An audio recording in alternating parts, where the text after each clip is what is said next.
Hey, so tonight is November the 18th and 2023, and I am gonna make this live. I should put myself on a timer because I got some passionate subjects that I want to talk about tonight, and sometimes my passion can turn into something that keeps me on live for a little bit longer than I sometimes intend to be. So let me get me some paper and some pen. I probably should have had this all ready together before I got on here, but I didn't. So here I am. Let me get started.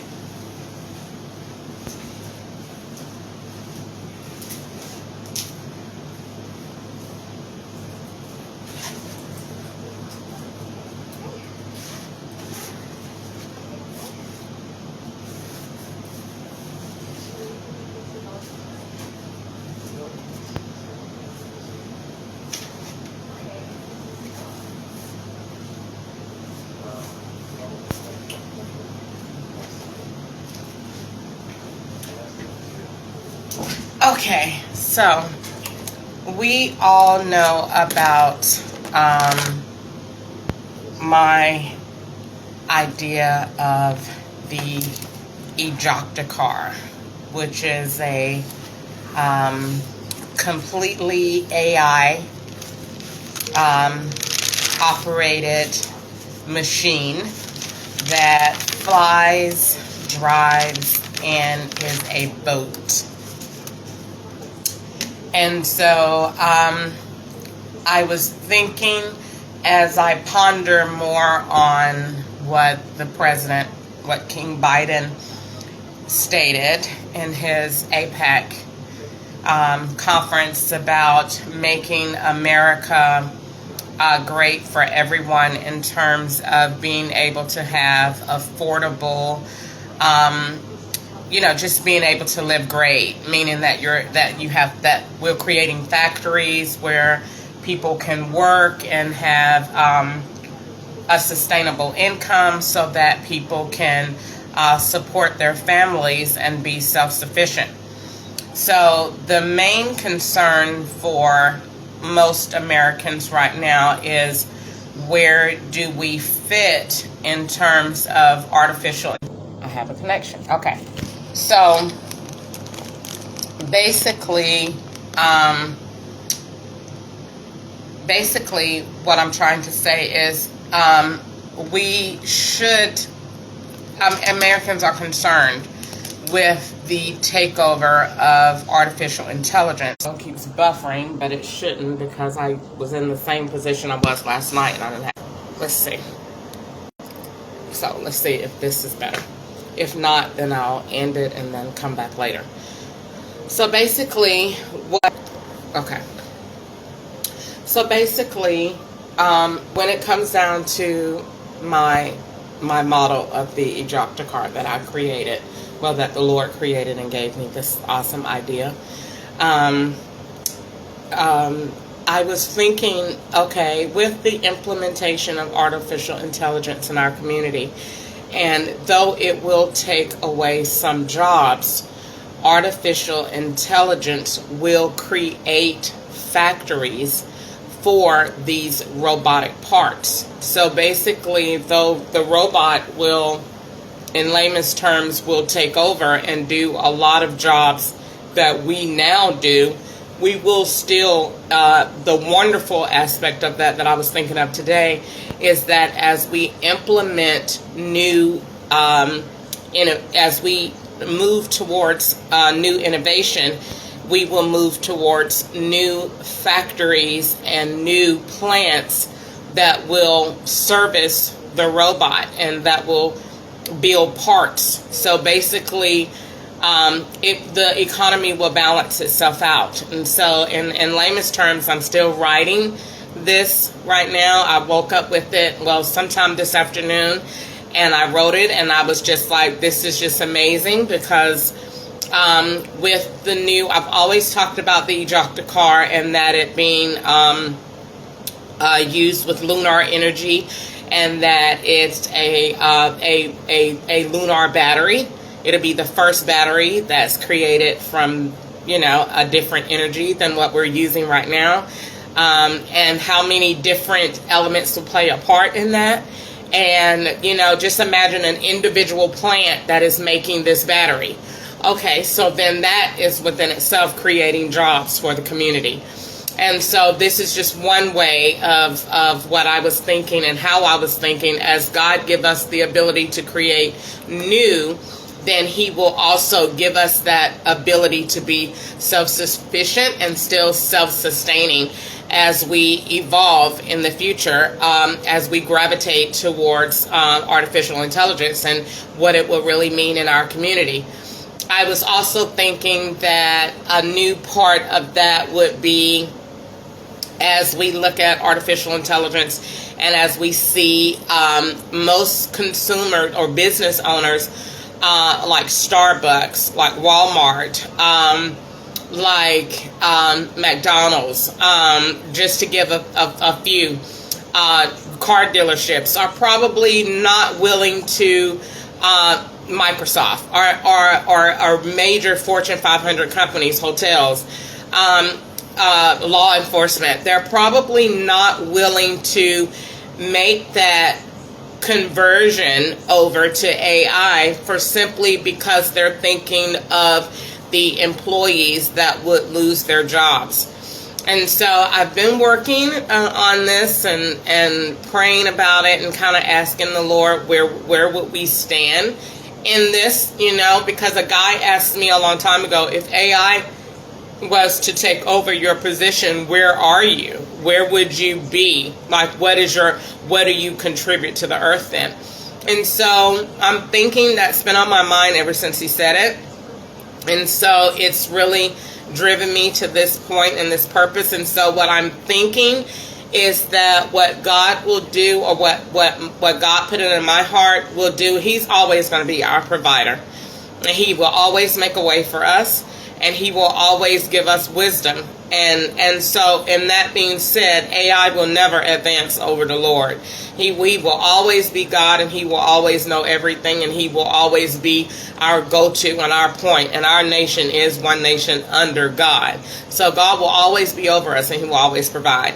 So in that perspective, I took that and said, okay, well, with these Fortune 5 companies, I was thinking how great it would be if, as we continue to evolve and see where AI really could help in terms of new innovation and where we stand. Okay, if we were to receive SBA loans, similar to like it was with COVID, if we were to receive loans from the government, or loans that will allow you to advance your companies, though we know you're going to have a massive cutback and may lay off employees, but those employees will get a relief stimulus from the government.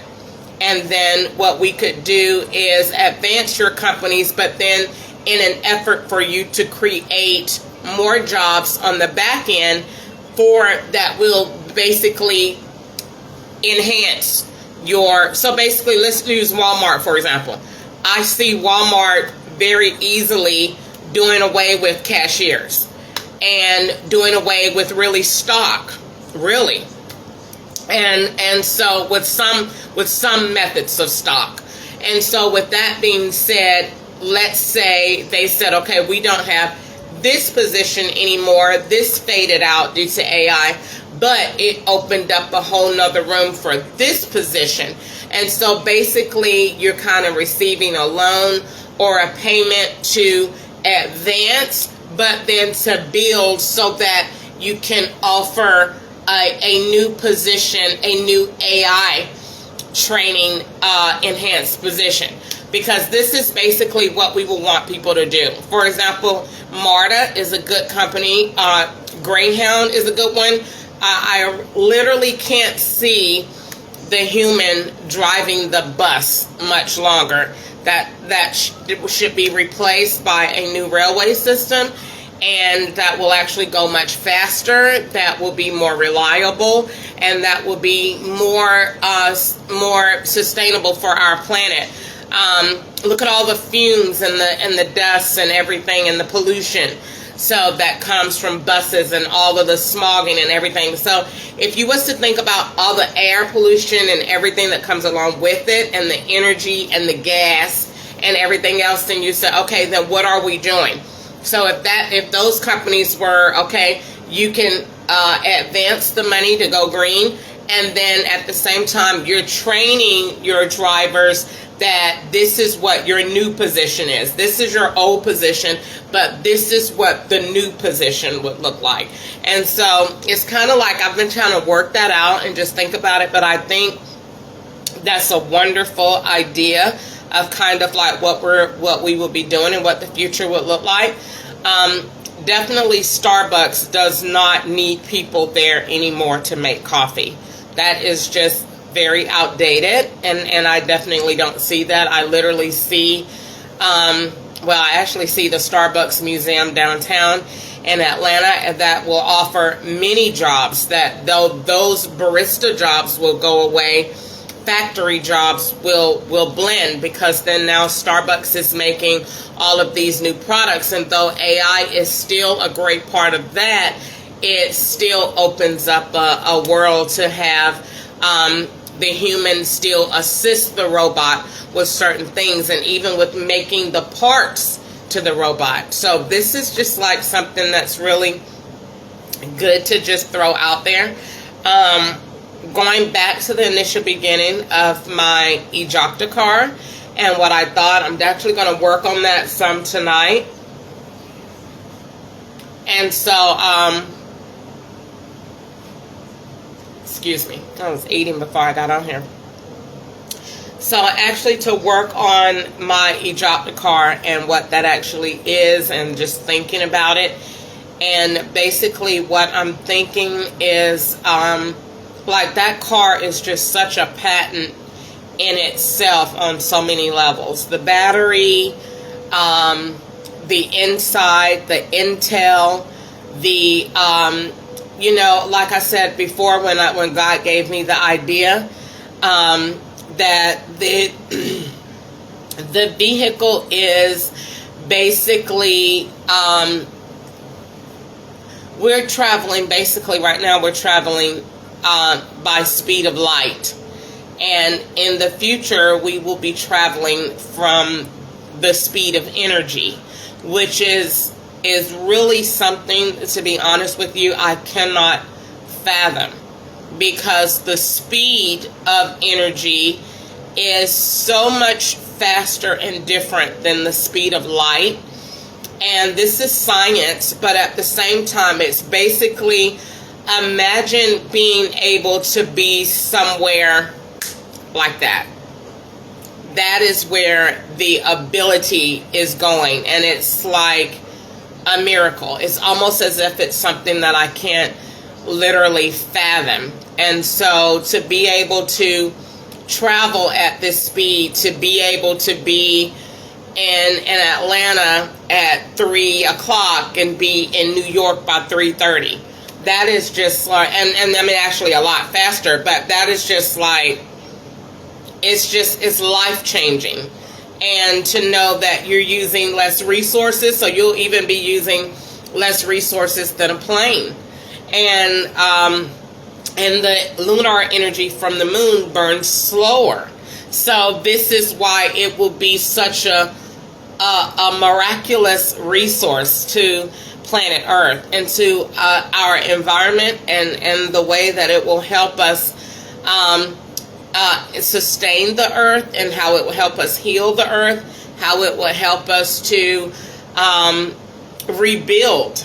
And it will definitely be the cure to global warming.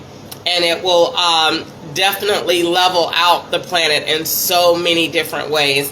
I cannot explain how important lunar energy is, and what it actually means to our planet and what it actually does. The miracle of it and the beauty of it is just thinking that when God made earth, for the Lord says that the earth is the Lord's and the full capacity thereof, the fullness, everything in it belongs to him. He made everything, and he made everything dependent and independent of each other.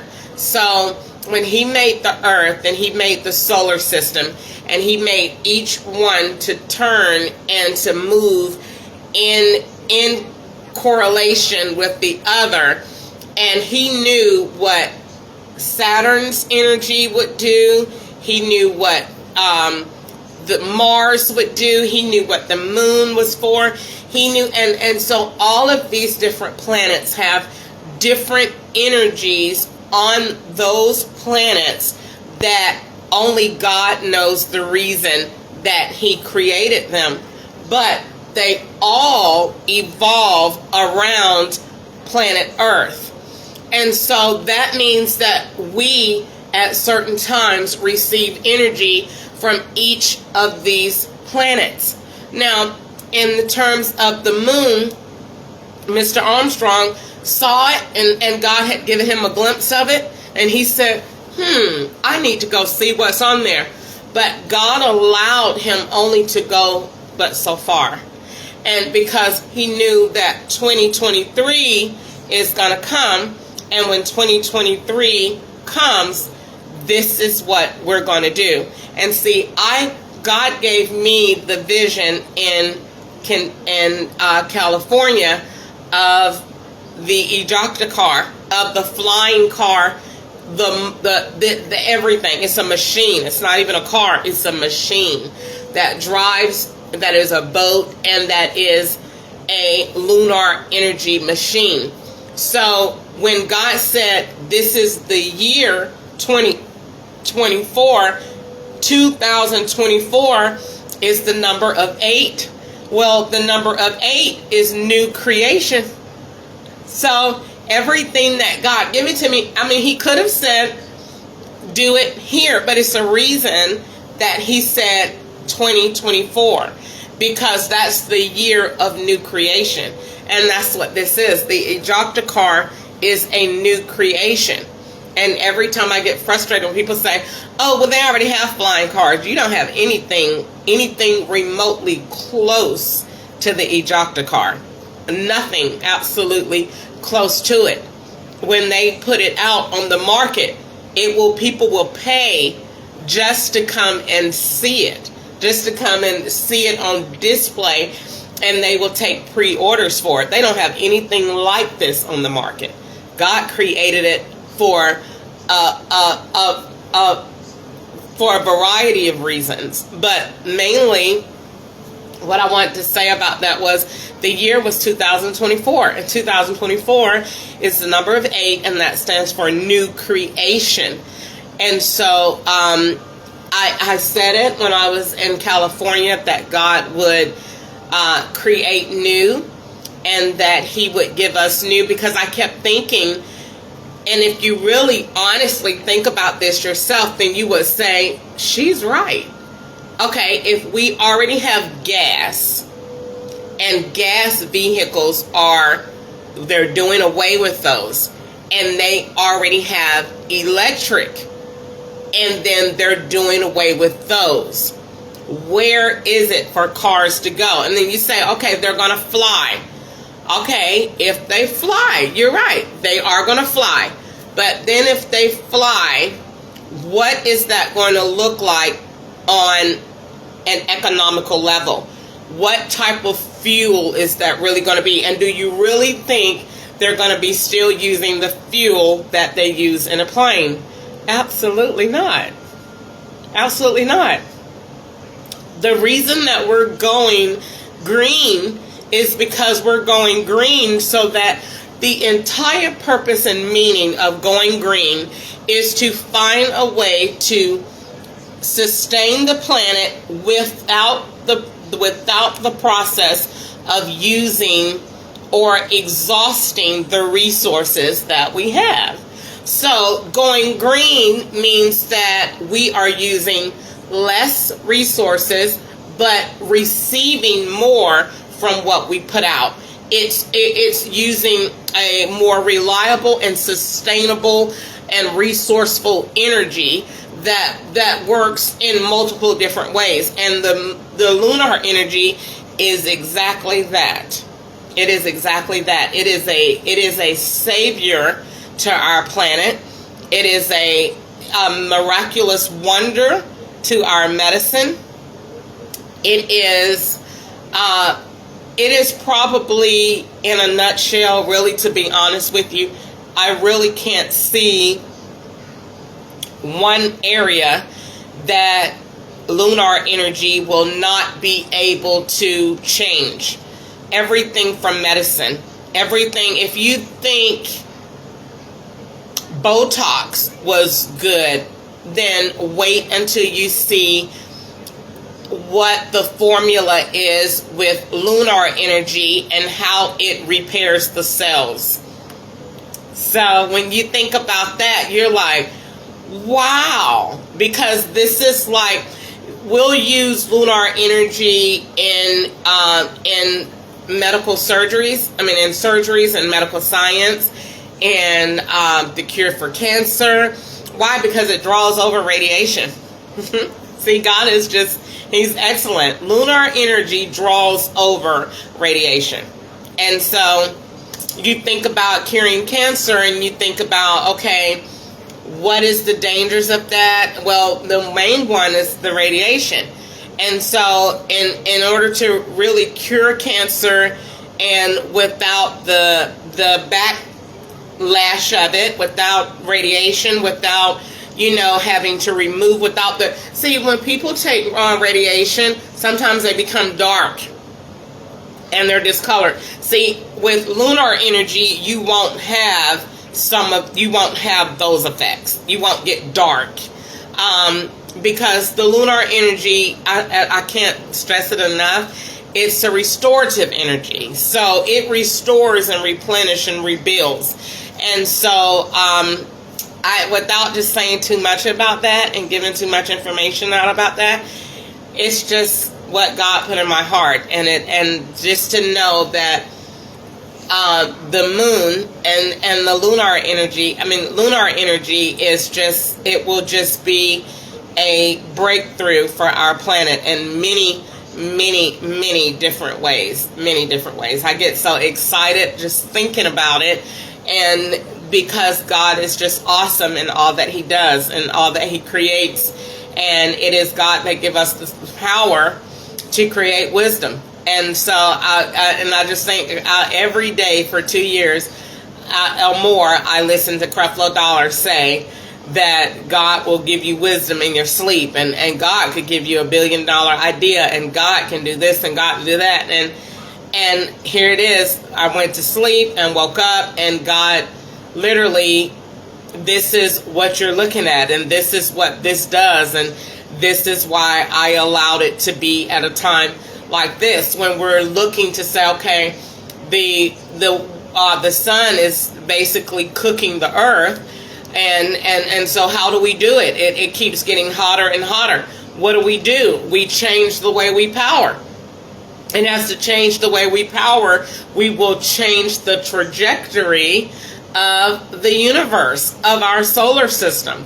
And so that's just like magic. Why? Because they all spin depending on the other. So as we pull from a different source, what we're doing is we're cooling the earth. And as we're cooling the earth, we're restoring the earth. And because, again, lunar energy is a restorative energy.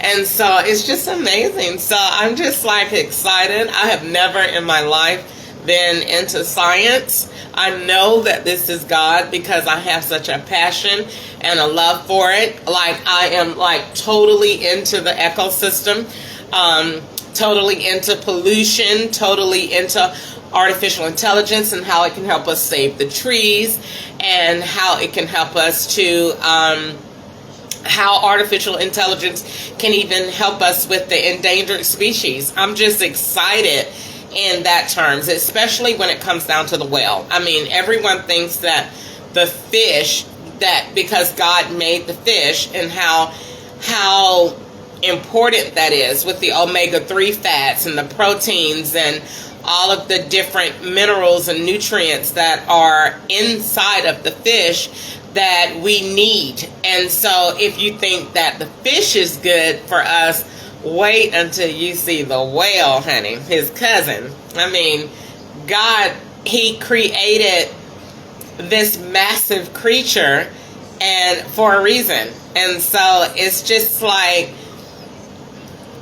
receiving this revelation from him, receiving this knowledge that I've never had before, that I've never been interested in, and it all just happened and occurred when I got homeless. I was going to school to be a psychologist. I wanted to study and to become that and to really understand what makes people do things and what drives. I've always been inquisitive, and I've always wanted to be a teacher.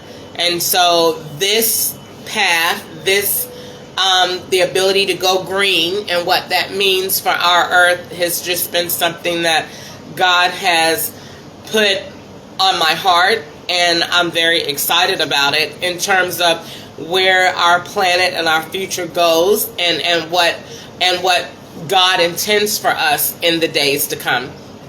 And most people say, well, the world is going to end and God is not really doesn't really care about what, and everything is just going to get bad. The devil is a liar. And yes, we will have perilous times. And yes, God has spoke about things that will happen in the end of the world, nearing the rapture.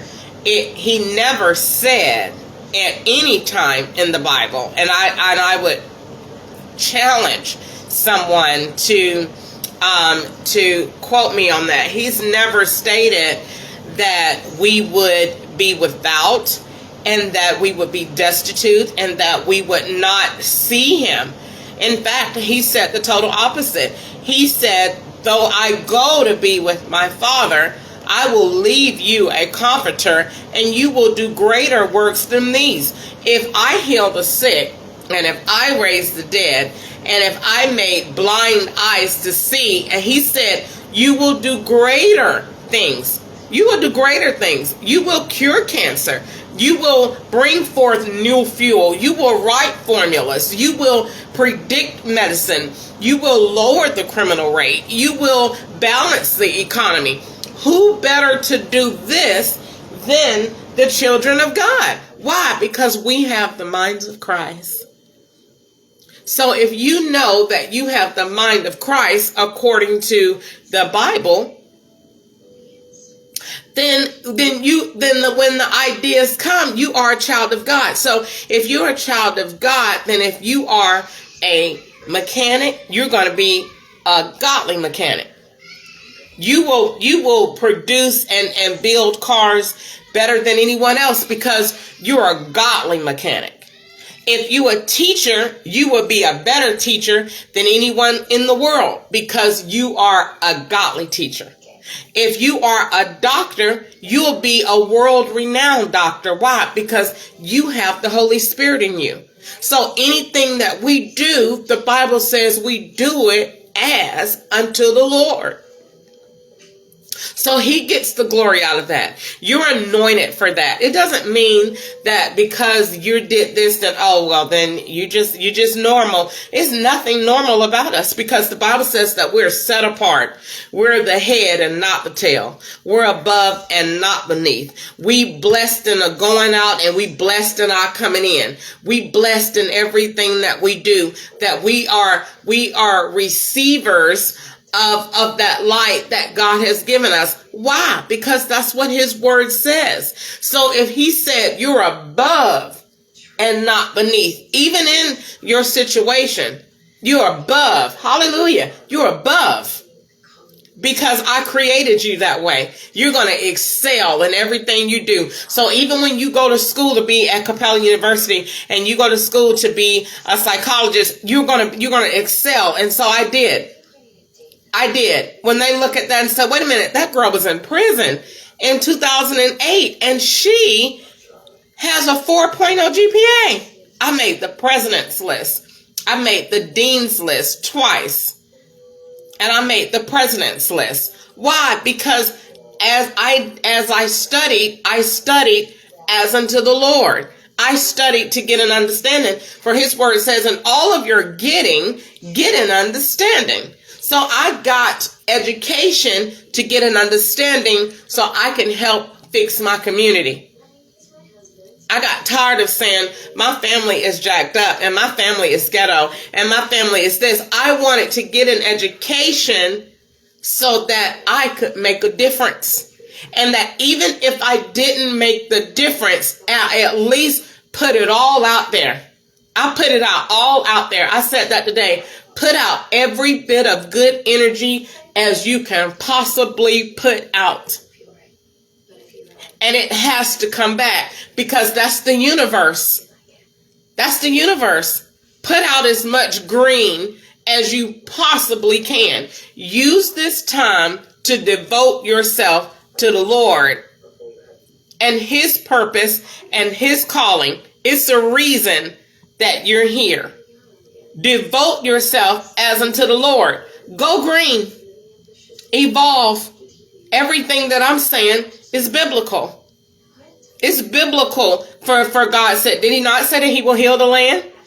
Did he not say that he will restore the years that the locusts have eaten? Did he not say that he will make a way for us, that he will provide? Did he not say that he will redeem the time? Hallelujah. He's redeeming the time. If he put energy here that will allow you to travel in and out of time, he's redeemed it. I can't even fathom the miracle and how useful that will be to our planet. People wouldn't even fly no more. They need that ejector car. Men that travel, that are real travelers, that I need to be in this country by this time, and well, I could get there and save all of this time and back home. How much? So when we look at that, only God can do that. Only God can make a way like that. Only he can create, because he knew what he created the moon for when he did it. It was to do more than give us light at night. It was way more to do that. He didn't just put the moon there to give you light at night. He put that there for a time such as this. For everything has a season under God.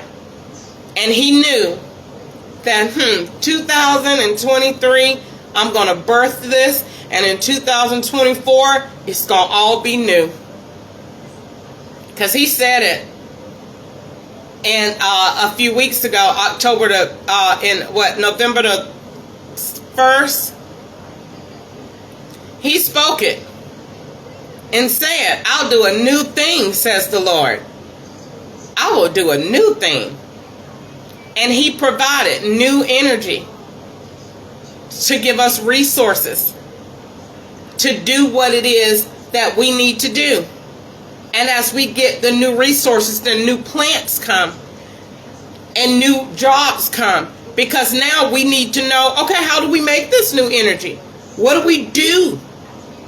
And so when we know what to do, okay, well then we need new factories and we need new plants and we need to do this and we need that. Then now we're building. And that's what God does. He's a master builder. That's all he did for 7 days was just build. Now you can't tell me God can't make a way when he put a whole woman from a rib. He made a whole nother life. He put Adam to sleep and came up with a whole nother life. He could have easily created woman from the same statue and dust in which he created Adam, but he's a miracle wonder. He wanted to just show off, to just show how he took a rib and I'm gonna make a whole nother life out of it. And when you go to sleep, look at what you're going to wake up. Hallelujah.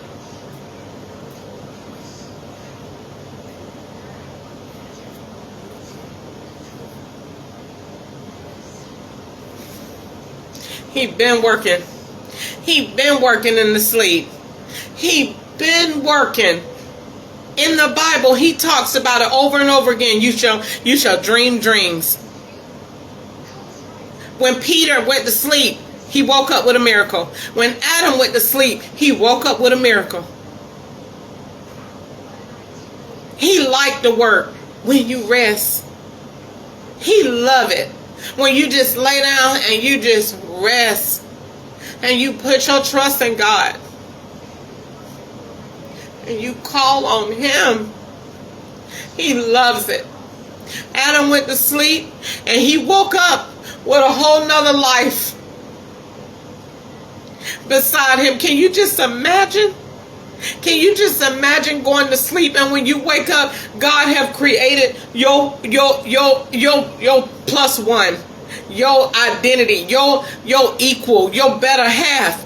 You just woke up and when he went to sleep, God said it's better that you don't be alone. I'm gonna create a helpmeet for you.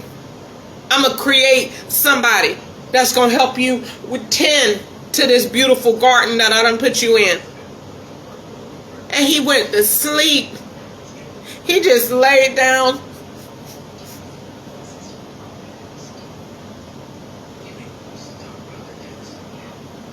He just laid down and he just rested.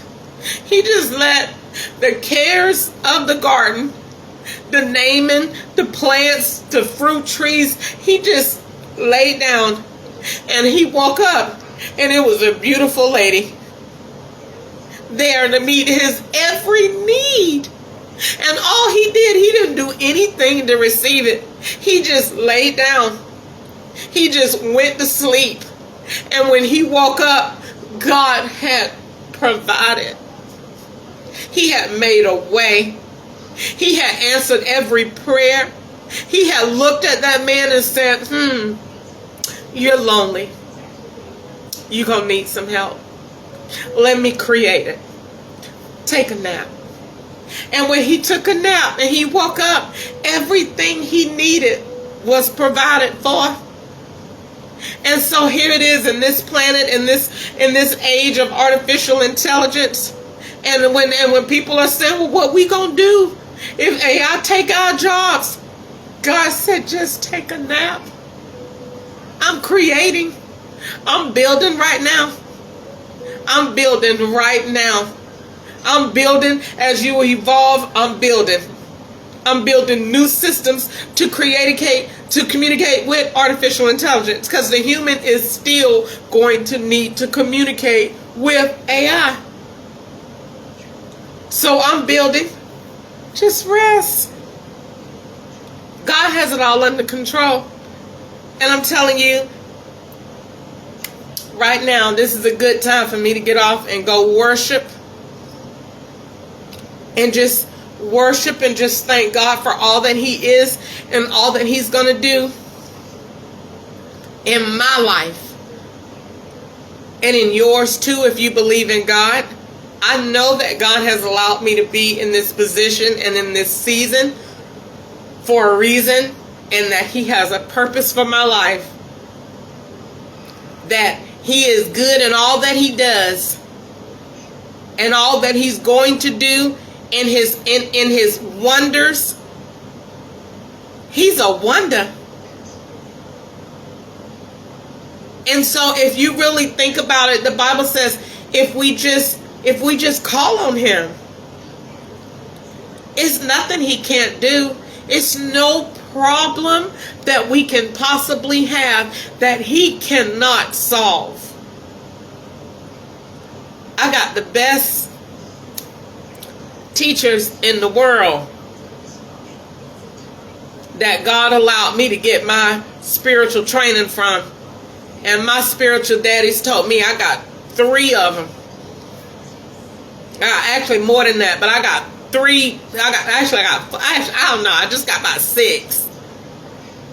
But they all teach me something. Joel Osteen teach you that you just keep smiling no matter what.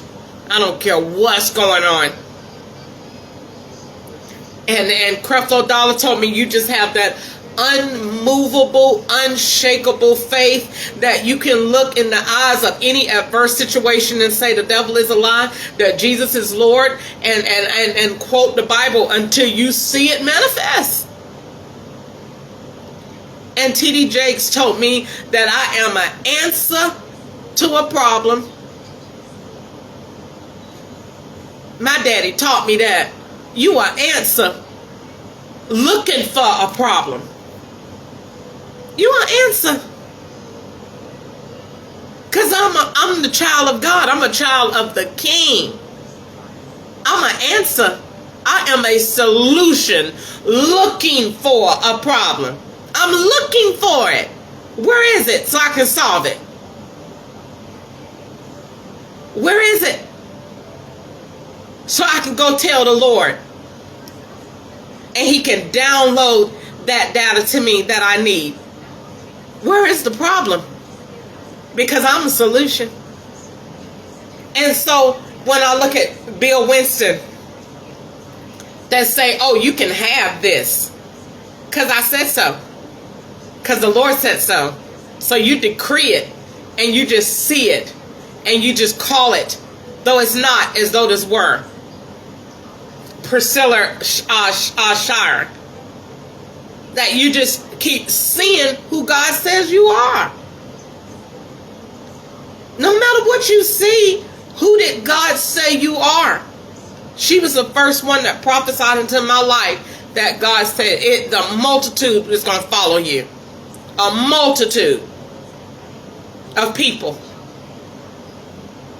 And my mama, God rest her soul. My mama, when I was 9, I didn't know what she meant. She was walking to the store and I knew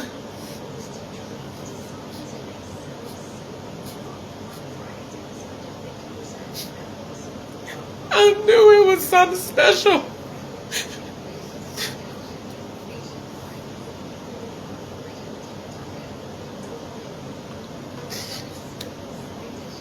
About that night. Because as I can remember, I was walking to the store with my mama. We used to go every night to get ice cream sandwiches. And she was walking with me to the store. And a car hit her. The devil did not want her to tell me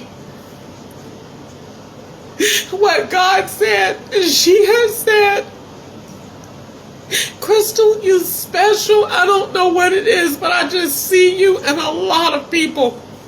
You're on a stage and a lot of people are listening to you. And I don't know what you're doing. I don't know what you're saying. But you're special, honey. And you're not going to be liked by a lot of people because you're just special. And God is going to have his hand on your life. And you got the favor of Esther, and you're going to lead people. Just depend on God. And as my mama was saying this to me, she hit her toe. And I'm sorry, she wasn't hit by a car. She fell out of, I'm sorry, we was walking and coming back. I think we had got in the car or something like that or another, but something happened in the process of that. I was very young. I don't remember exactly the way that it was, but something happened. The enemy did not want my mom to give me this revelation. And maybe we was driving. Maybe we was driving to the store. I don't know, but either way, I know that coming back from that store, it was an issue. And the devil did not want me to get that revelation. But even at 9, the enemy was trying to sabotage my life. And again at 13. And then again at 15. And then again at 19. And then again when I went to prison. The enemy was always after my life. And the only reason he would be after my life is because he knew, he just had a glimpse that I would be special and that I had purpose. Look at the level that I'm on. Look at where I really am. Just look at the situation in the manner of what it is in the natural. And it don't make sense to nobody. It don't make sense to nobody. That who is this girl and where did she come from and what's the story of it? But God allowed it. The only reason he allowed it was because for me to do what I'm doing right here and to write with this green pen godly regimens of energy efficiency nationwide. To while you are being heard. This is what I want you to say. Because this don't have nothing to do with you. In the way that you thinking. This is for my glory. This is for me to get glory out of this. Out of this very situation. This is for me to get glory. And may he do that. May he do that. All I know is that I'm just a black girl. And that I was born and I used to put the little rags on my head. And I wanted to teach. And everybody told my mama, and all the way back from Meadowbrook Elementary, Miss Doss was the president. And Miss Kicklighter was my teacher. And they all just told my mama, she's so bright. She's just so bright. I didn't go to kindergarten at all. I never went. And when they took me in that test, they came out and told my mama, she passed everything. I never knew anything. I just went. I cried every day. They put me in kindergarten. And I swallowed my earrings. I ran out to school. I did everything. I could not leave my mom. I had separation anxiety. So I didn't go to school. So I did not go to kindergarten. I didn't start school till first grade. And I didn't go to pre-K. There was no pre-K back then. So when my mom took me to Dr. Walters and Miss Doss, called me in with my mom and said, we're just going to test her to see if it's even necessary. And they told my mama, we'll see you in first grade. She's aced this. She knows everything. It was God. I didn't go to kindergarten at all. I went to first grade. And I went already ready. And I was smart. And so every teacher that I had said, she's just brilliant. She's just smart. She's just bright. She's just bright. She's the brightest child that we have in our class. And I was just always wanting to be in the teacher's chair. And even when I got into high school, I was not in school. Miss Jackson at Glen Hills High School will tell you I spent half of my time in her office with her. With Dr. Chambers and Dr. Lamback. Dr. Lamback was gone. And in middle school I had Mr. Bennett and Miss Penniman. And I was never in class. I was with the teachers. Because that's just what I felt that I wanted to do. And I would go up there. And Miss Hobbs in 10th grade, Dr. Hobbs' wife in Augusta, Georgia, on Bristlecone Way in in Augusta near Walton Way Extension. They're filthy rich, and I was her pick. And I did not want to go to class. I was in there with her, and we would talk, and I would be inquisitive about her life, her rich life, and how big her house was, and all of the stories that she used to tell me. And then I would go to the principal's office and go to the teacher's lounge and be in Miss Jackson's office up there with her. And other people would be in class. I'm with them. And I knew the information. I don't know how I knew the information. It had to be God. But I was never studying. I was never bringing information home. I just knew it.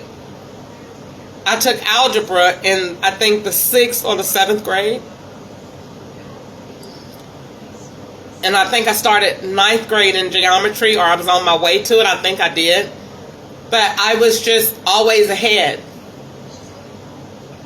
And I was smart. And I got out of school early because I was on a college-bound course. And that's how I got the job to work with Dr. Abelson. That was my first job. Easter got me the job. And that's why you see Made for Kids on my credit report. That was my first job when I was 16. Working for Dr. Abelson in the same neighborhood where Miss Hobbs were. Where Miss Hobbs lived. My teacher. Easter got me a job around the corner with the doctor. Probably a link to that, but either way, I worked there for about a week, 2 weeks or so, about 2. But God's hand was always on me, and I was always gifted. And I have never done a Sudoku puzzle before in my life until I got up there in California, and I did that thing in about 3 minutes, like it was nothing. I just looked at it and it was nothing. And somebody came and got it out of the truck. But I did it, and I took a picture of it, and I wrote it down because I just wanted to see it. I was bored. I had nothing to do. And so I just downloaded it came across the phone. If you could do this Sudoku puzzle, your IQ, you're a genius. And so I said, okay. So I did it, and I wrote it down, and I was done with that thing in a second. So God has always had me gifted in the areas that I'm gifted in. I might not be gifted in some areas where other people might be, but I'm gifted in this area where God has got me, and He's got me gifted in this area for a reason. And the devil has tried to maneuver and take away what God had for me my entire life. My entire life. And I've done some crazy, weird things, and God has always protected me. Now that I think about it, when I was 13, that was the first time I attempted to end my life. And it had to be a demonic spirit, because it was nothing no one else had went through. I wanted to go to a party, and my mama said no. What 13-year-old is going to a party? And says no. She should have said no. And I went in the room and took an entire bottle of Excedrin. And woke up the next day in a pool of vomit. And that was the end of it.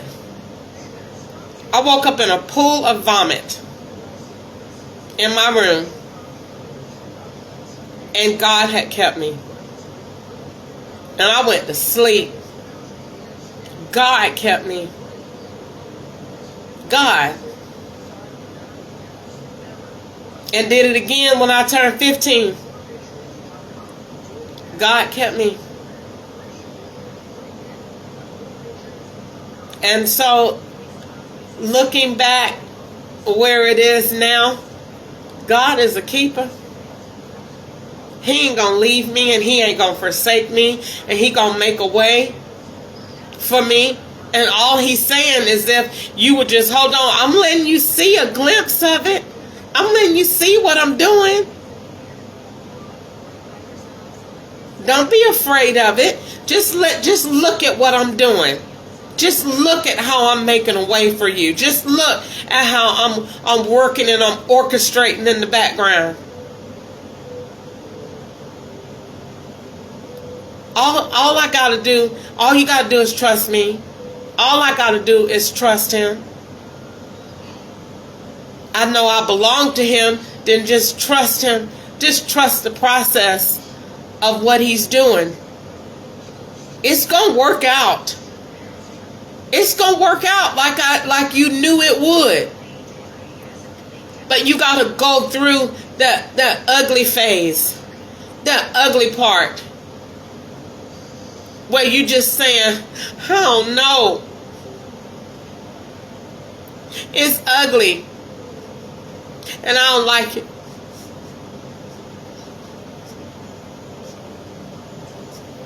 But if you just trust God, if you just literally trust God and you just know that you just know, like you just gotta trust him.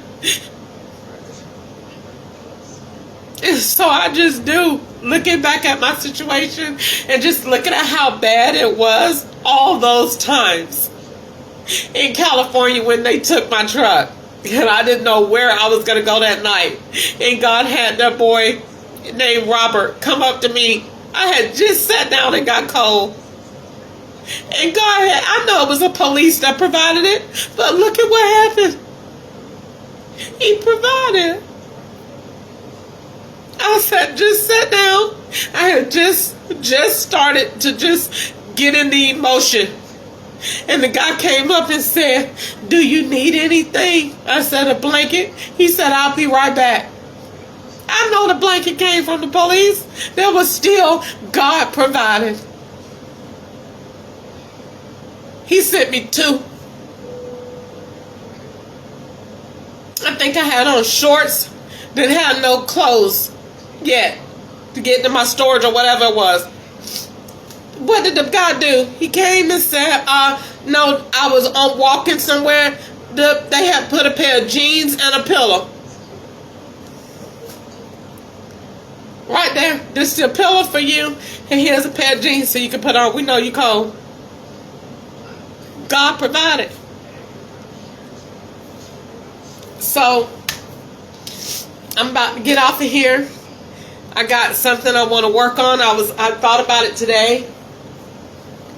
In an effort to build families in the African American culture and to really understand why our families go wayward and why our kids end up joining gangs and all of that. I wanted to build from what happened to my kids, Corey and Nico. When I went to prison, my kids went to my mama. My mama got my kids and got on housing and moved to a low-income area, and my kids got in gangs. And them gangs took my turn. A system. And so I looked at that, and my kids not being able to see me and talk to me, they got bad. So what does that tell you we need to do? When kids lose their parents to incarceration, it's like a death. They can't see them. They can't talk to them. They didn't do nothing wrong. They didn't do nothing wrong. And they got to bear the burden of that parent and the trauma and be in a new environment.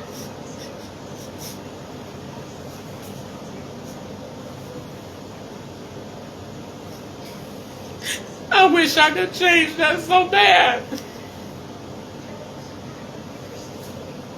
And the only thing I can do is change it for somebody else's kid. That's all I can do. I wish I could take it back so bad. Because I had good boys. I had really good boys. I had good boys. And when my Easter came and told me Mommy moved to Telfair Street, I was so mad at Easter. I said, why in the world did you let Mommy moved to Deerfield Street with my kids.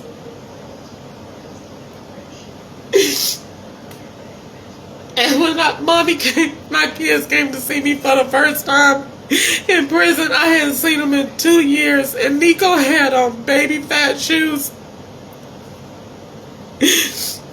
Just wait till I get out of here. And Gwanda had Jamaris coming over to see Mommy with the newest Jordans on every time, and Corey got jealous. And he came and told me, Mom, Jamaris got the newest Jordans and I don't. Look at my shoes.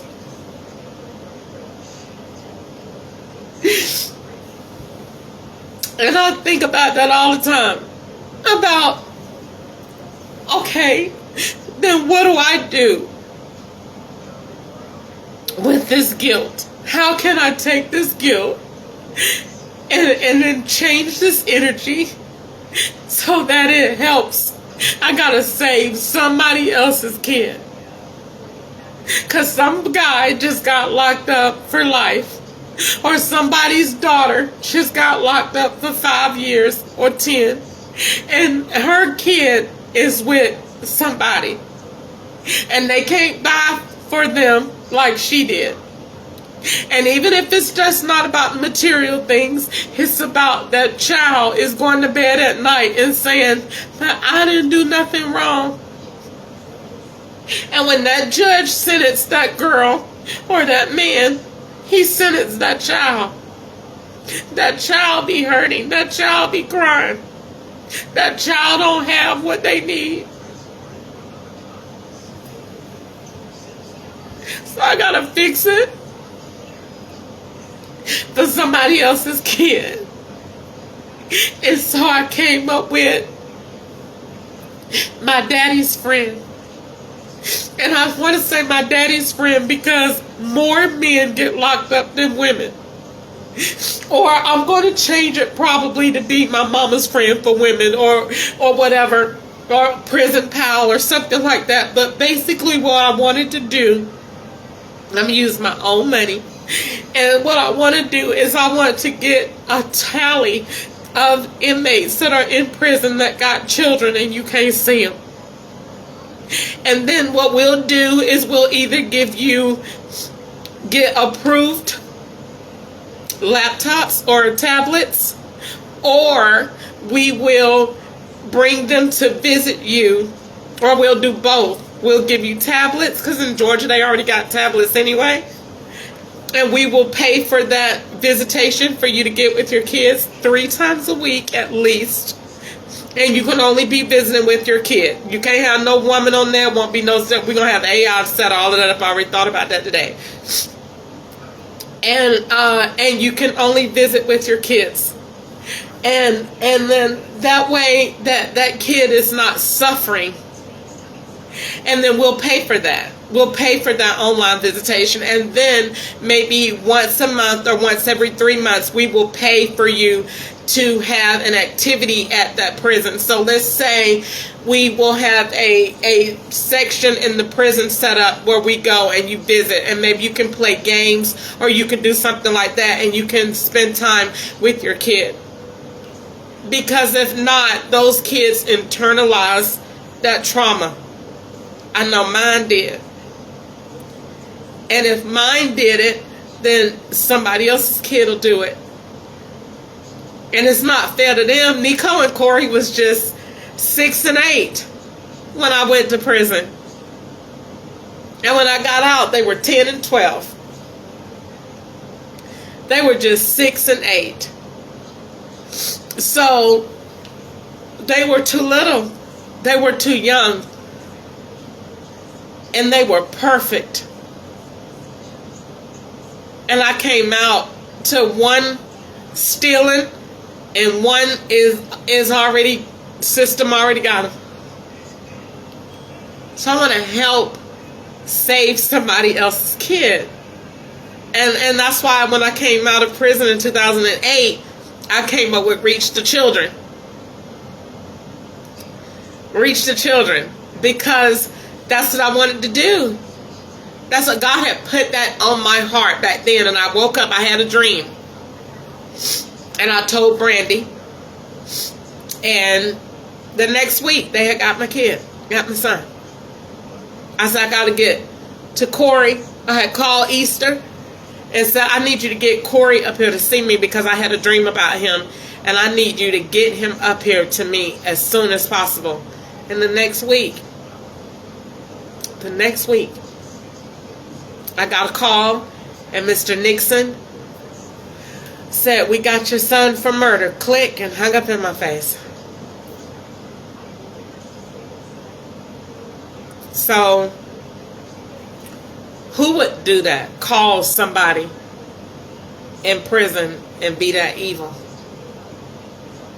and hang up on me? But that's what I'm going to work on, and work on my greens and write and focus on and hearing from the Lord. I never got over that with Corey and Nico. I made so many mistakes with my boys, with my kids. Nico was perfect when he was born. Nico was the cutest, juiciest baby you ever want to see in your life. And his lips were so big and they never would close, and he just used to drool all day long. He was so juicy and thick and healthy. And everywhere we went, people just stopped me. I couldn't go 2 feet without people saying something about Corey and Nico because they were just so cute. But Nico had those big old juicy lips and they never closed. And he wanted to look at Gymboree all day. And I was in an abusive marriage with D. And I have so many regrets. I have so many regrets. There's such a part of me that I want to fix with my children. That I'm sorry is just ain't enough. I'm sorry I gave my life to the Lord. I want to just try. It just ain't enough. I just want more than that. Like Corey, I'm responsible for his whole life. I don't care what nobody say. I was trying. I got out and I just seen stuff, and I was trying to save him. I was trying so hard.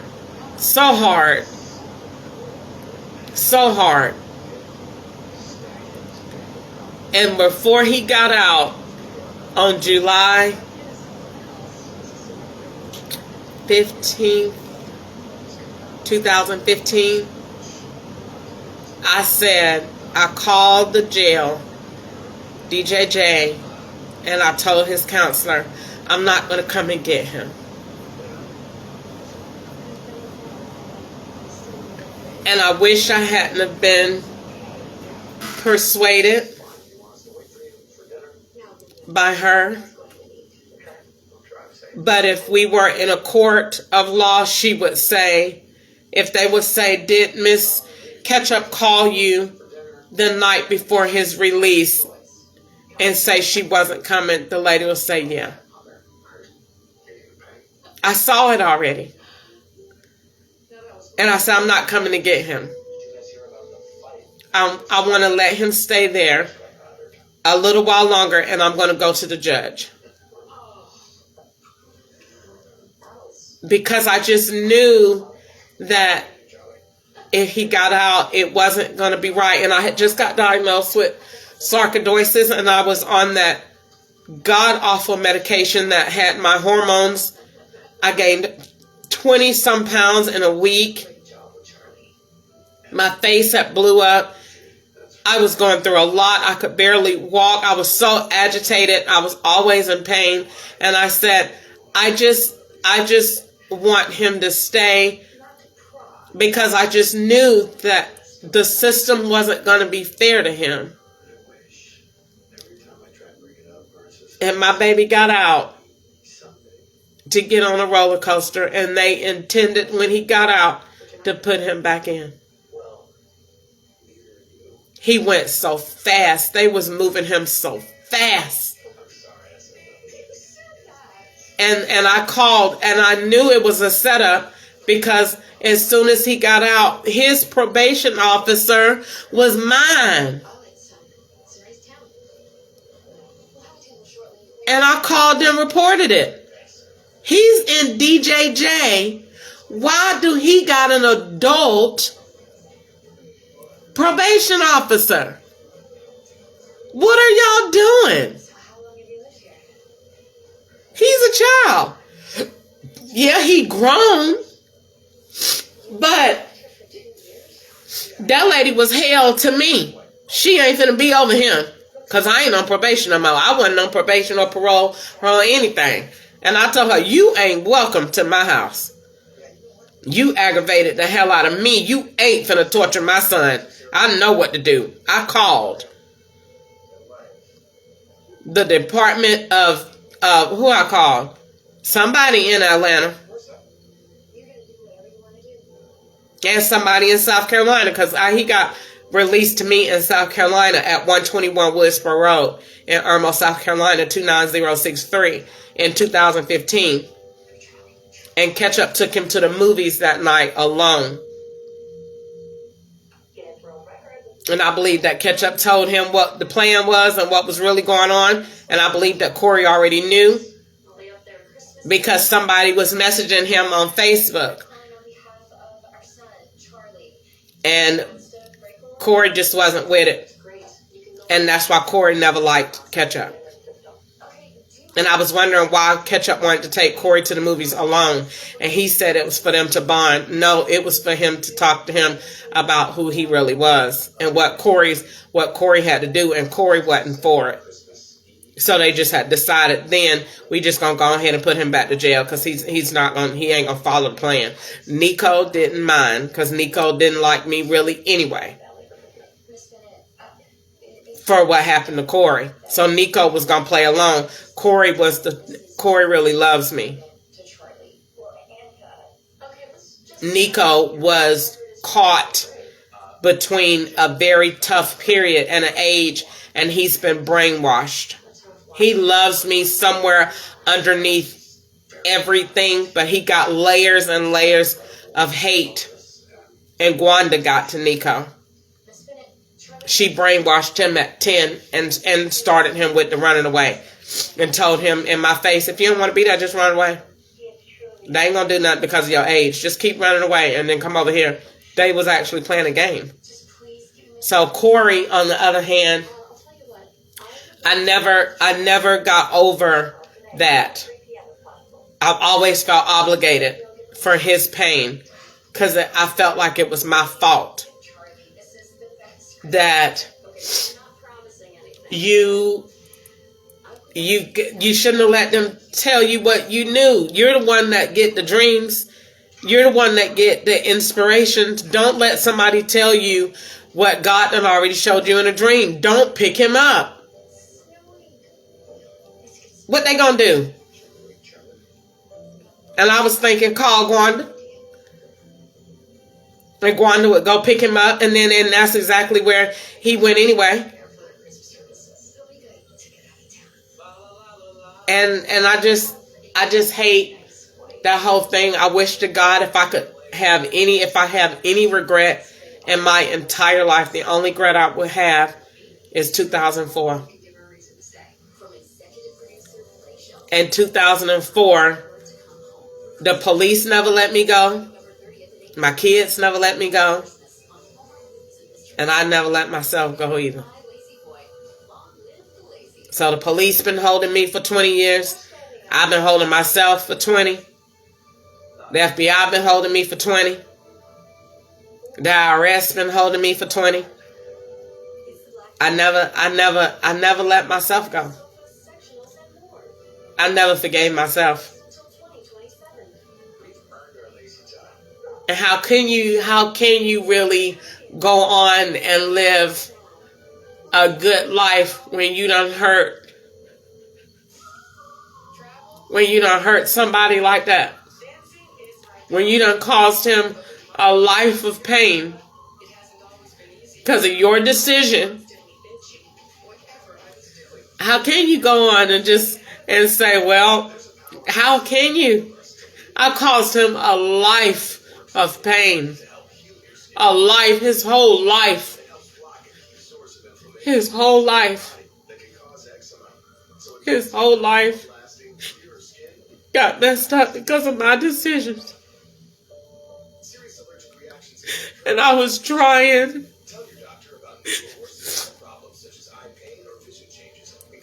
to get to Corey. I knew that, okay, if I'm out, I got Nico. Nico won't go to prison. I got Nico. I can handle it. But Corey, they were just after him, just like they're after me. They was after him. They were relentless. And I just seen it. And I just was like, I don't want him out. And I wish I had another listened to the lady. Then I would have my son, even if he would have been in jail, then I would have had him and I would have had more time. And I say that, but I don't really believe that. It's wishful thinking. Because I say, if these people really want to put you in jail, that's what they do. They put people in jail that they don't want on the street.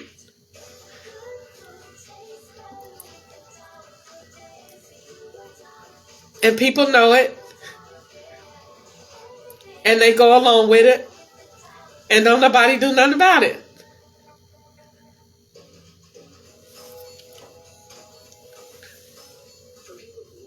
And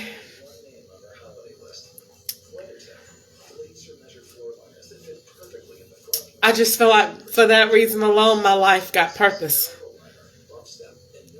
To fight causes like that. To look at my situation and say, she didn't do anything wrong. I didn't commit any crime. I'm not committing any crimes. I'm not doing anything wrong. And look at your life. Because somebody said so.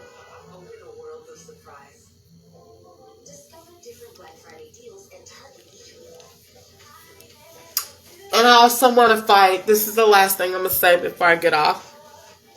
I want to fight the inhumane conditions of prison. I looked at Django tonight, which is probably something I should not have looked at. And it doesn't even have a shade of what slavery was really like. But I had this thought that if prisons are privately owned and rented, and the person in it works for free,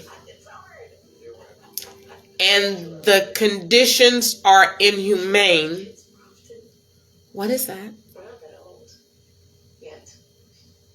Not the pretty word for it, but what is that? And how far is it to say what inhumane living and conditions are, or cruel and unusual? How far do we go in prison to combat cruel and unusual punishment? You got some people that say, like the master said, well, I don't think that people should have this, and prison and I don't think that people should have that or whatever. Well, no one really asked you what people should have, but the law states somewhere that you should have clean running water. You should have, the toilet should be working. You should have clean food. You shouldn't be living in there with rodents. This should be going on. And when they showed the inside of Fulton County Jail, then if people know that's what people are living in and amongst, and say that so many people died and then they got infections, then at what point do you say it's time for us to do something about this? And so that's what I wanted to do. Not just starting from what to do about that, but even when I said, okay, well, now they're going to build a new jail. And if you build a new jail, then how are you going to stop the new jail from looking like that? That means you need a upkeep system in place. And that instead of the inmates being in there eating bonbons and laying down and writing on the wall all day, that you have a paint detail, that you have a cleaning detail, and that you have this, and they do this during the day in their one pod so that you can see what's going on. And this stuff is done to keep it up. Other than that, taxpayers are just spending money for the county to just keep building jails every few years, but there's no accountability there. There has to be a system of accountability there to keep that jail from looking like what it looks like on TV. So anyway, that's what I'm going to do. I'm going to write, and I'm going to think, and I'm going to pray, and I'm going to just think about my life. And think about my son. I don't even know if I'm not even gonna lie to you. I don't even know. I'm not gonna say that I don't know if my son is alive or not. I'm just gonna say, don't nothing surprise me, and I'm not slow. And I know that my son ain't never called me at all from no jail phone in prison. I ain't never got no Georgia Department of Corrections phone call.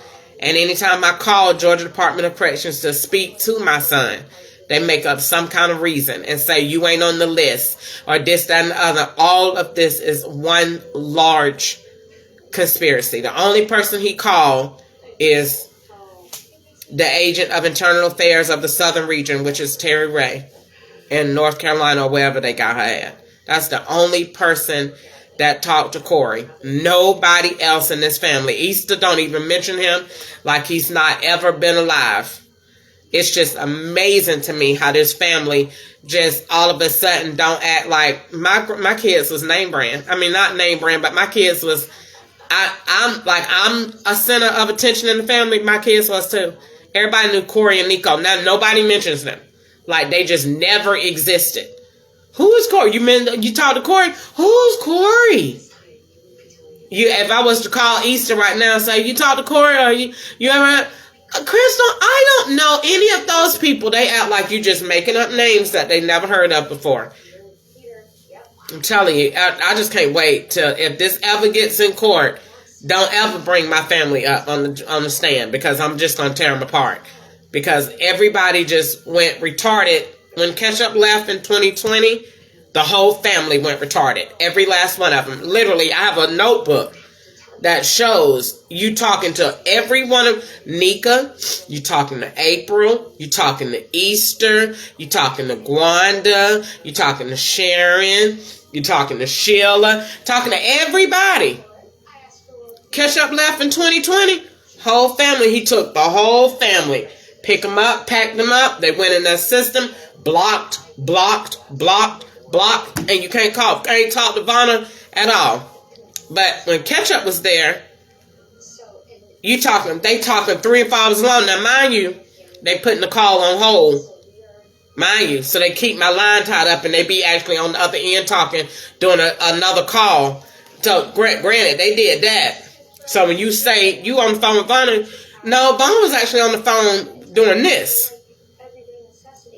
putting the call on hold. So, but that's neither here nor there. But the whole family left. You know, now you talk to Nika, nobody knows who those people are.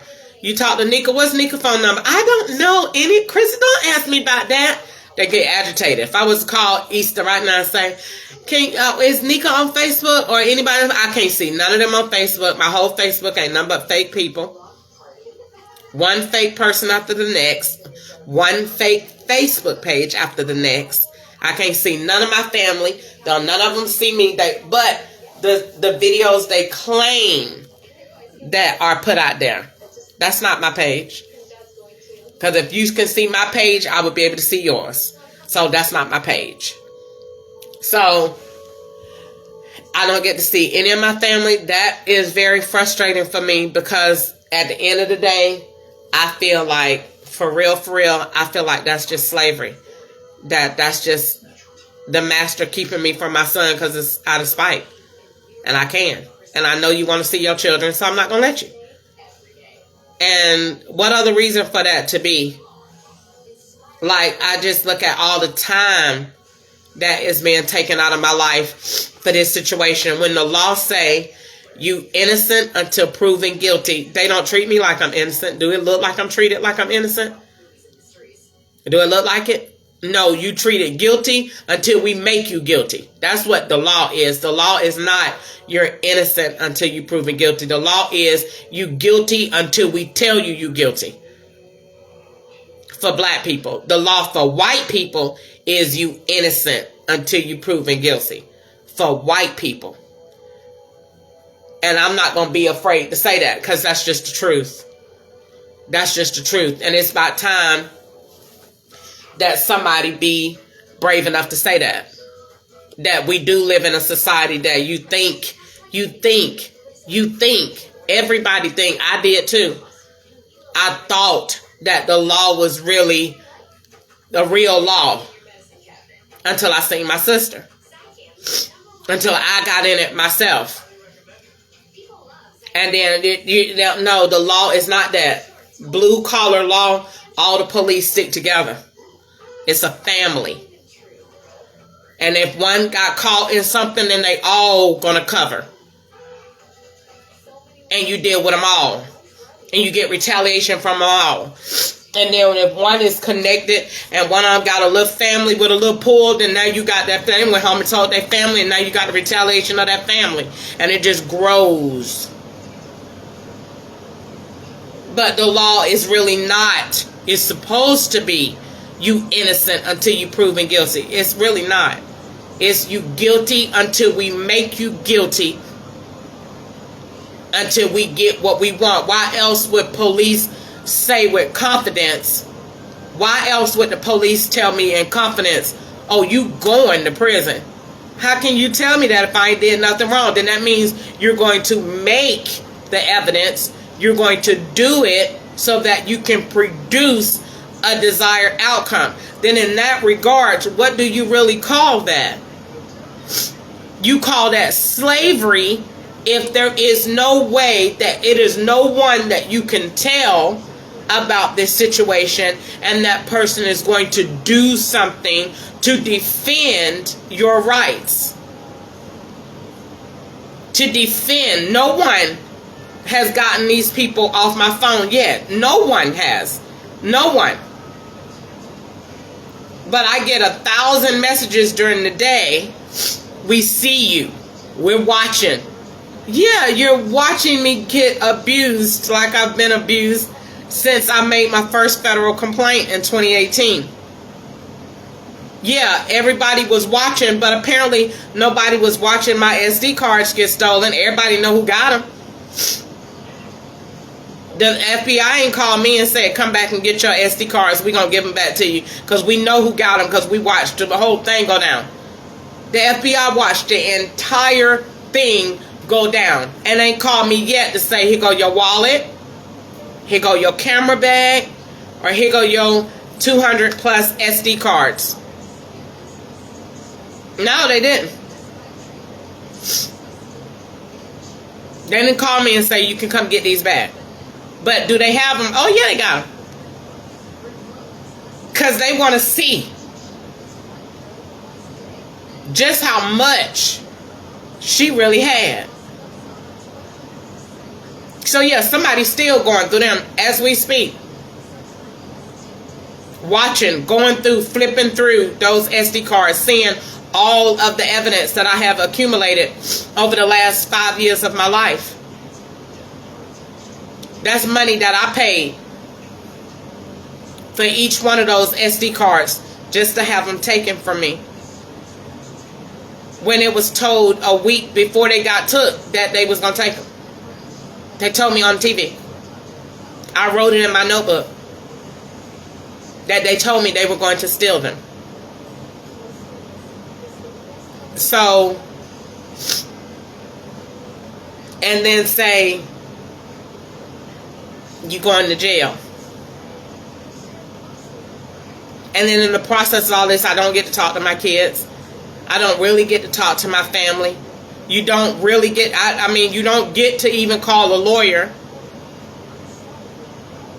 So where is this in this? How can, if this can happen to somebody black, just really saying, just honestly asking the white person, do you really see this happening to somebody white? You will never, ever in your life see a white person this disgruntled in a situation and they don't have no relief. You will never see this happening to somebody white. Never.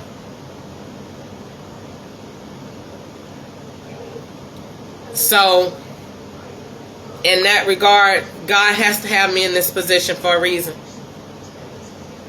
So, the only thing I haven't did anymore is to still try to call a lawyer. I did that already in 2020. You call them and they're going to tell me the same thing they told me in 2020. They're going to lie to get off the phone and say, you are not, I don't think you're, they're going to lie. This is what they told me in 2020. I got them all wrote down too. Call a lawyer and they're going to play mind games with you. First of all, you're going to get a fake ad. Yeah, when you Google a lawyer, the ad's going to be fake. And the number's going to go to agents. And then when you call, they're going to play reverse psychology on you. And they're going to say, well, why do you feel like the federal bureau investigation will be after you, or would be? Why do you even think the police would want you? They're gonna turn and play reverse psychology. Then you're gonna be like, well, because I'm going to this. It looks like to me that they're gonna play games, play head games. It looks like to me that somebody's just playing on your phone and harassing you and trying to scare you up real bad. That's what it looks like to me, because the law don't really work like that. They're going to take up for each other then.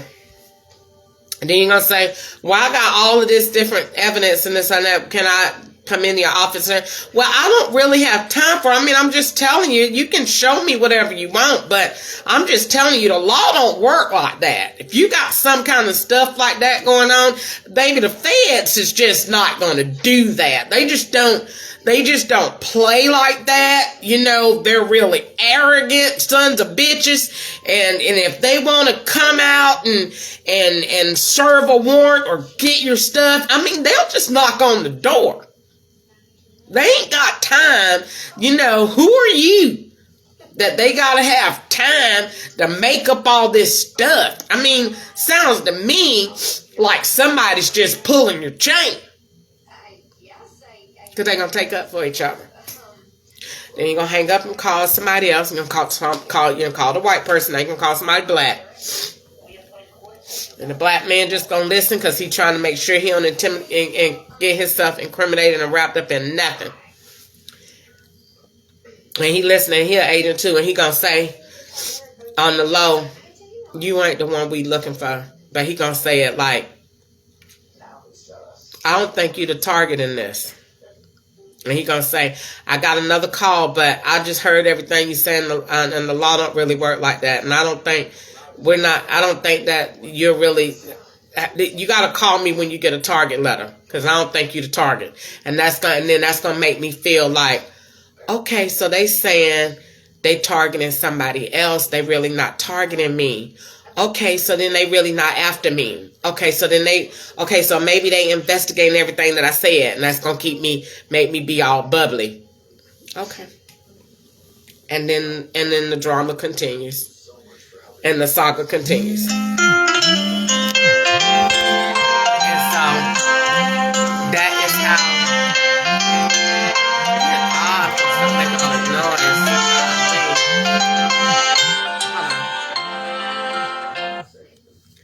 and so that's how that's been since 2020. And in 2018 and 2019, I went to Attorney Kimball in Kentucky, and I went to Attorney Hardin, and I went to about 4 attorneys in South Carolina, and I hired a private investigator. I done did my work, honey.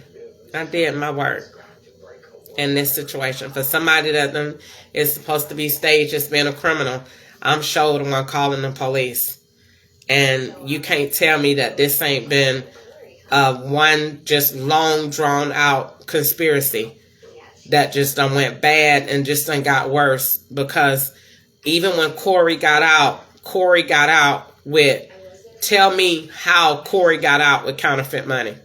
No further questions, Your Honor. And came from where? DJJ. At the Serenity House. And threw them all out on the side of the road. How did he get out with that? Like that? This was a conspiracy. So, and came from where? Who was with Corey getting out? Ariel at where? Wells Fargo Bank. Have a good night. I'm not finna do this. I'm not finna do this on live tonight. I ain't finna do it. This was one long drawn out conspiracy that then just went bad. This was one drawn. My son got out, and that's going to show you that my son got out and was targeted, and so was I. And why was Wells Fargo even around my son in 2015? Because that girl worked at Wells Fargo Bank. And Corey kept telling me, I didn't understand what Corey was saying. He was trying to tell me something. I didn't understand what he was saying. Corey just told me, I just don't want her around me. I'm telling you, she ain't right. She ain't right, bruh. And now I know why he was saying that. And Ariel is the same name that they used up there in Kentucky at the Comfort Inn Hotel. No further questions, Your Honor. The same one that went and hid in room, 205 or 215? All the way upstairs, the last room on the right. And she was in the room with an agent with the door locked and closed. And I went up there, and when she didn't know I was that close to the door, and she said, oh shit, when she looked through the peephole and seen it was me, because I didn't tell her my name. I just knocked on the door, and she looked and said, oh shit, she upstairs. No further questions, Your Honor. No further questions. They just got caught, and it just went too far. Wells Fargo Bank ain't had no business being around Corey back then in 2015, and he was, because Wells Fargo, that girl Ariel worked at Wells Fargo Bank. And Wells Fargo sent an insufficient notice to my house where Corey had a check, or they said it was a check or something, and I asked Corey about it. It was a return check for it was a lot. And I was wondering why it came to my house, because I didn't have, my account wasn't overdrawn, and it wasn't my account, and it wasn't my bank. It wasn't my account. So Wells Fargo been playing games a long time. And I reported Corey and DJJ a long time, because I reported the Serenity House.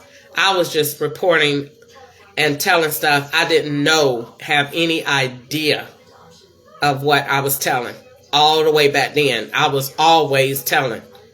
Mr. Felder and the entire Atlanta Commissioner's Office between 2008 and 2015, every last one of them know me. Every last one of them.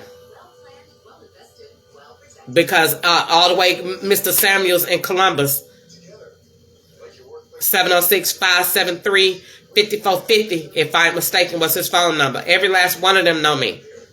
I had that man's cell phone number by heart, because I used to call them like that about Corey. So every last one of them know me. And every last one of them know, when it comes down to it, she's not lying. I was always telling. I just didn't know what I was telling. I didn't know that I was messing up connected pieces in a conspiracy. God just had me telling. This happening, and this person was here, and this person doing this, and my family ain't have no business working in DJJ. My family had no business working in DJJ on no pod or anything with Corey. That was a conflict of interest. I reported that. Because if you were telling me that something sexual going on with these kids in there, then what are you?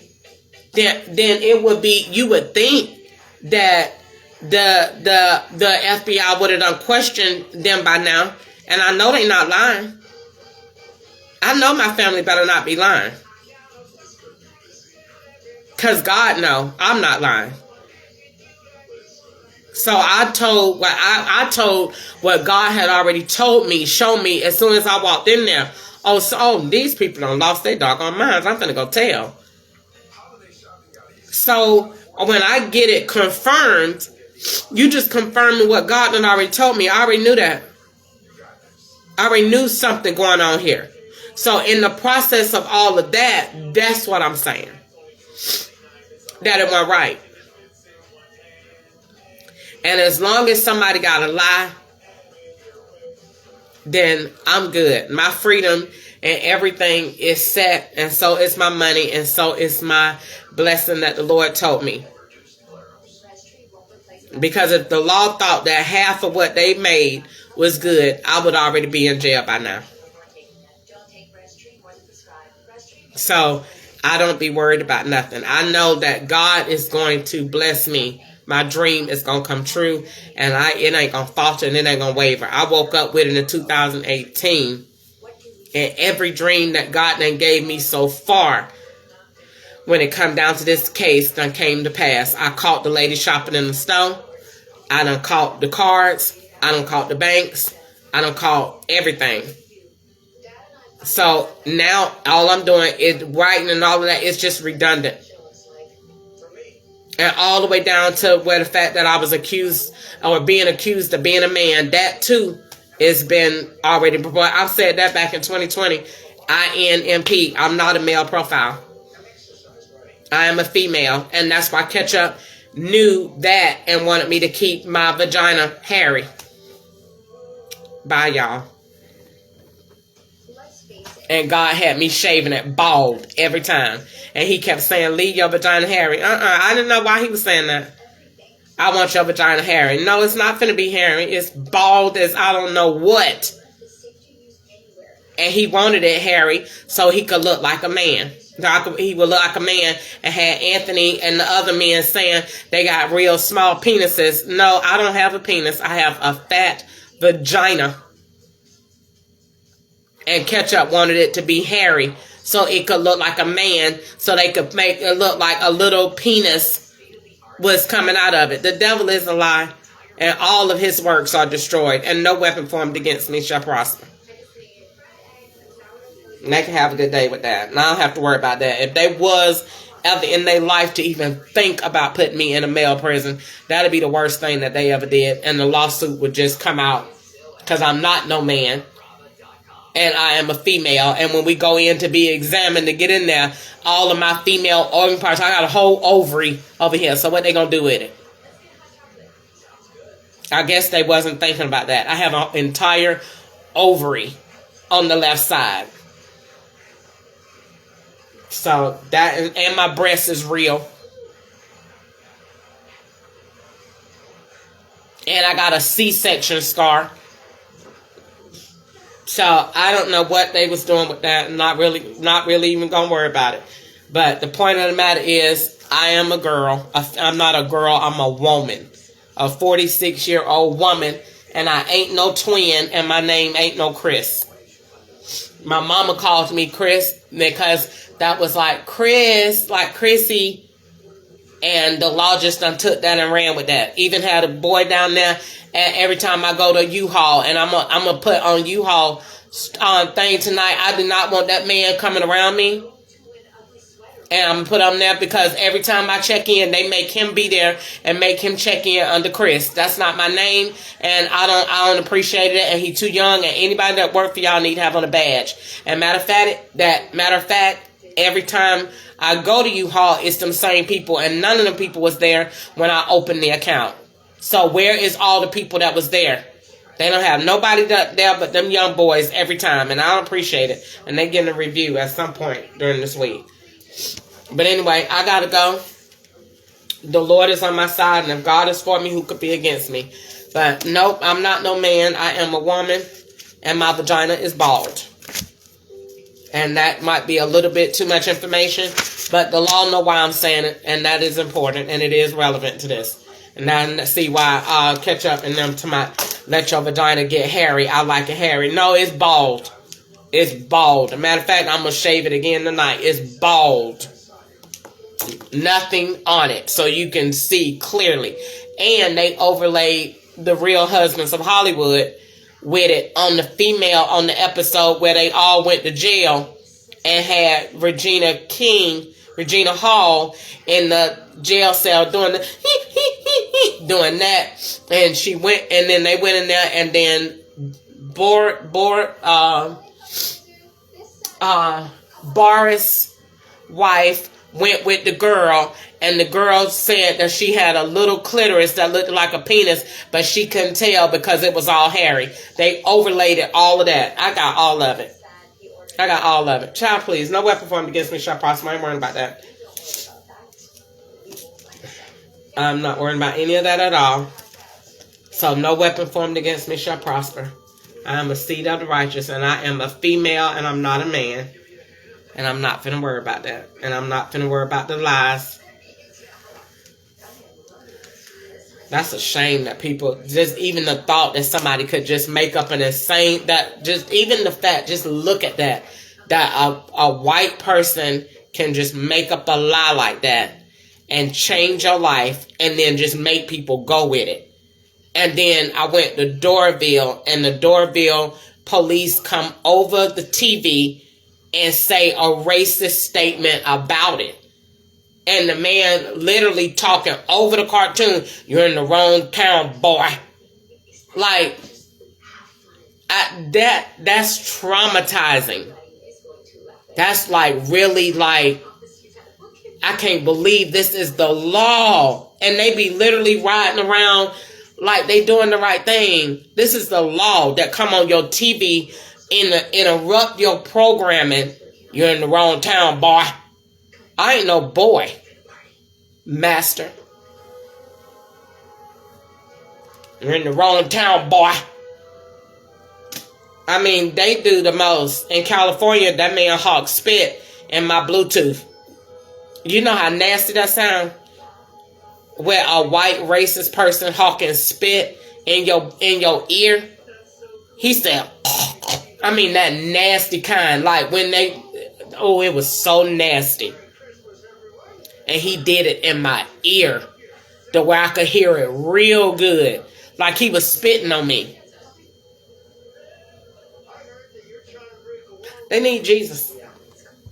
And I'm finna go, I gotta get back green, because if I get in all in that conversation, I just want to build and keep building. I'm not finna do that, because the works of the enemy are destroyed, and ain't nobody mad but the devil. And no weapon formed against me shall prosper, and I'm not finna worry about it. If the police thought they had half of the stuff that they got, and that garbage was right, then I would already be in jail. And I'm not finna worry about it, and no weapon formed against me shall be able to prosper. And every lie that has been spoken over me, God will condemn. God know that I was born a female. I am a woman, and I'm all woman. And if I wasn't, then the law wouldn't have to tell lies. The Social Security office verified who I am. When I went in there and they gave me that Social Security paper, and they sent me that Social Security card in the mail. So if the Social Security office says that, then that's who I am, and I'm not going to worry about that. And no weapon formed against me shall prosper. And I'm not worried about anything else or nobody else that just say stuff to try to make me feel some kind of way or whatever the situation is. That just going to show you how corrupt the system really is and how we really do need change. And since they say that, I'm going to see if there's something else that I can do with artificial intelligence and what the Lord will allow me to invent so that nobody can't do that. Because to just sit up there and call somebody a man when they not. And it's just so funny. As much as I want to keep believing catch up, as much as I just want to believe in him no matter what, I really want to believe in him no matter what. I keep wanting to believe him, like to have faith in him, to just really just say he was not doing this to me this whole time. Yes, he was. Everything that the police tell me to do, he was saying. Keep your vagina hairy. Don't ever shave. No, I'm shaving it off. There's nothing going to be down there. Nothing. And good. Then they want to say that. Then let's just go back to what darn. Where can we go? I mean, that is just so funny that they just say that. I could go back and pull my medical records. And you pull medical records and they're going to say, we'll send an email. So then an agent can intercept them and write what they want to write. Man, I just don't have time for this. I'm not finna do this tonight. I'm finna go green, and I'm not finna build all this garbage tonight. I'm doing what I'm doing and writing the purpose that God put in my heart, because everything else is lies, because I'm not committing any crimes. So it don't matter how good the lie look. It don't matter how good the lie is told. I ain't committing no crimes. I'm not making no money. I'm not stealing nobody's identity. I'm not committing fraud. I don't look at porn. I'm not molesting no children. I'm not babysitting no ugly children. I'm not stealing. I'm not prostituting. I'm not working as a construction worker. I don't have a car outside. I'm not doing anything illegal. And so that being said, I ain't got nothing else to talk about. I'm going to talk about this green and what God going to do for me right here. That's what I'm going to do. And if God allowed, just say he allowed me to go to jail, then it wouldn't be for what the law want me to go there for. I tell you that. Because everybody in their world, look how many people looked at my car video. That's how you know.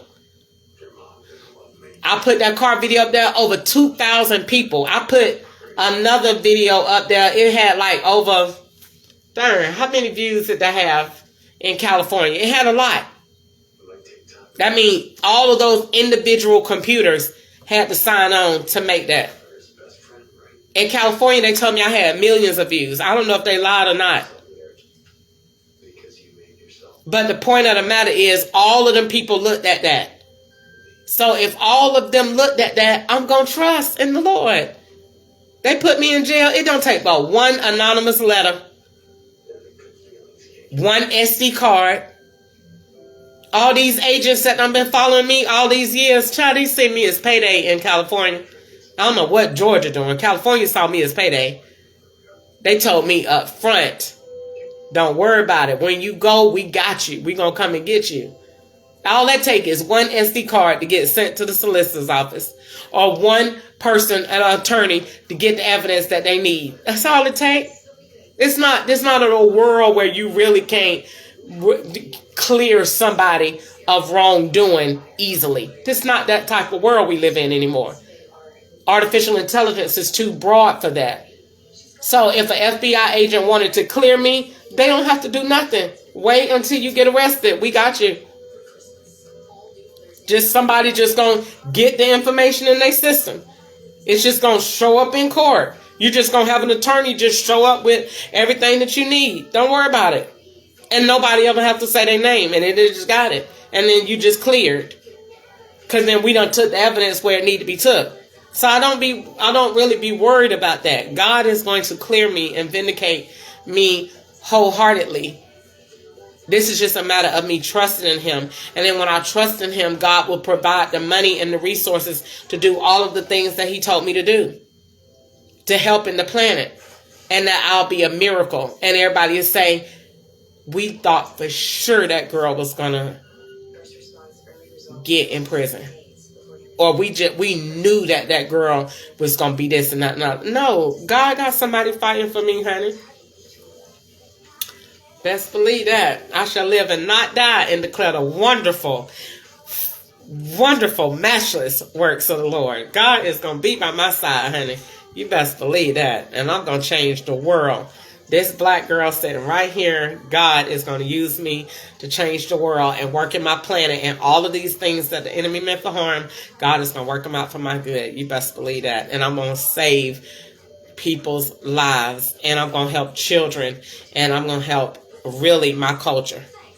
I really am. I really am. All right, so I got to go. Y'all be good. I don't have my face on here entirely too long, child. I know they're cute, but I got to go. So I'll be back later on tonight. Y'all have a good night. Put the Lord first in your life. Trust him in everything that you do, and delight yourself in the Lord, and he will direct your path. He is good and he loves you, and so do I. And pray for me so that I can continue to stay green and stay strong, and just try to pursue the things that God wants me to pursue, and not to just get overwhelmed with the situation and the way that it is, and and just kind of pray for me that God will just keep me centered and focused on him and all of his goodness.